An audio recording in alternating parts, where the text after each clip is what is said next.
Atomic Habits by James Clear. Atomic Habits an easy and proven way to build good habits and break bad ones.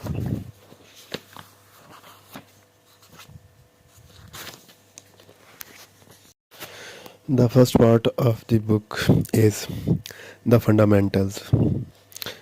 Why tiny changes make a big deal difference. Number 1. The surprising power of atomic habits. The fate of British cycling changed one day in 2003. The organization, which was the governing body for professional cycling in Great Britain, had recently hired Dave Brailsford as its new performance director. At the same time, professional cyclists in Great Britain had endured nearly 100 years of mediocrity since 1908. British riders had won just a single gold medal at the Olympic Games, and they had fared even worse in cycling's biggest race, the Tour de France. In 110 years, no British cyclist had ever won the event. In fact, the performance of British riders had been so underwhelming that one of the top bike manufacturers in Europe refused to sell bikes to the team because they were afraid that it would hurt sale if other professionals saw the Brits using their gear. Brailfords had been hired to put British cycling on a new trajectory.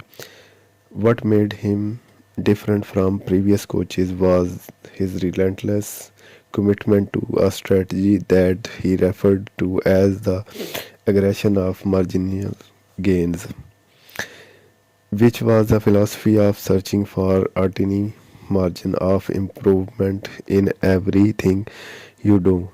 Brailsford said the whole principle came from the idea that if you broke down everything you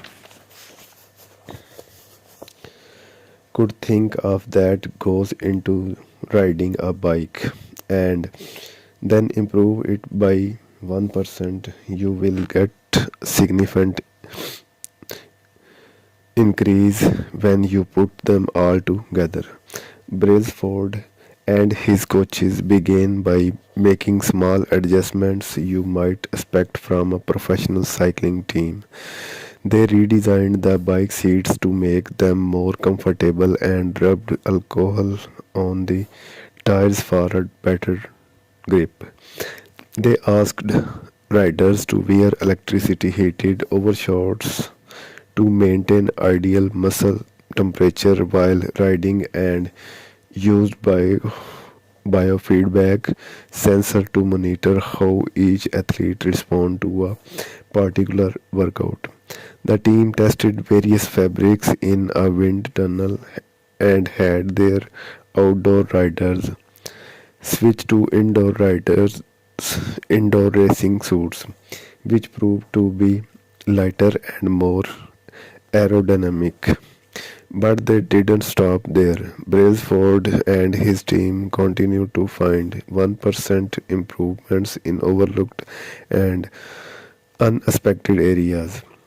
They tested different types of massage gels to see which one led to the fastest muscle recovery.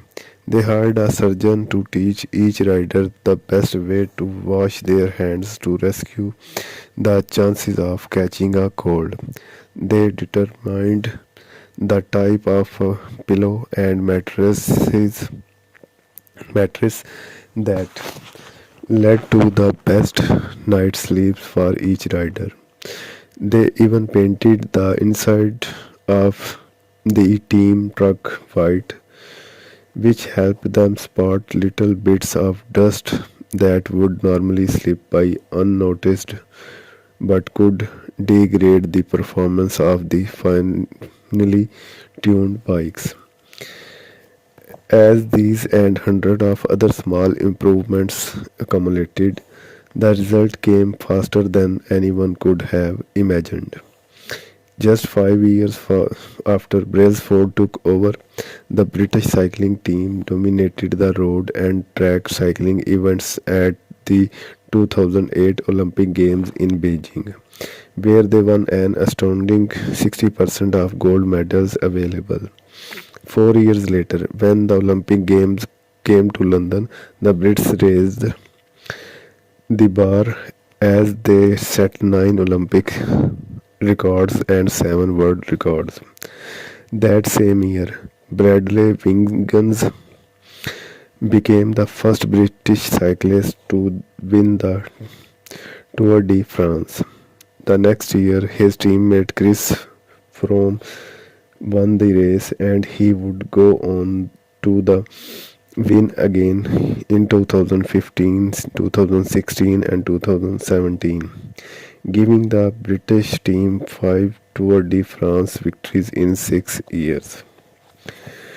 During the 10-year span from 2007 to 2017, British cyclists won 178 World Championships and 66 Olympics and Paralympics gold medals and captured 5 Tour de France victories in what it is widely regarded as the most successful run in cycling history. How does this happen? How does a team of previously ordinary athletes transform into world champions with tiny changes that at first glance would seem to make a modest difference at best? Why do small improvements accumulate into such remarkable results? And how can you replicate this approach in your own life?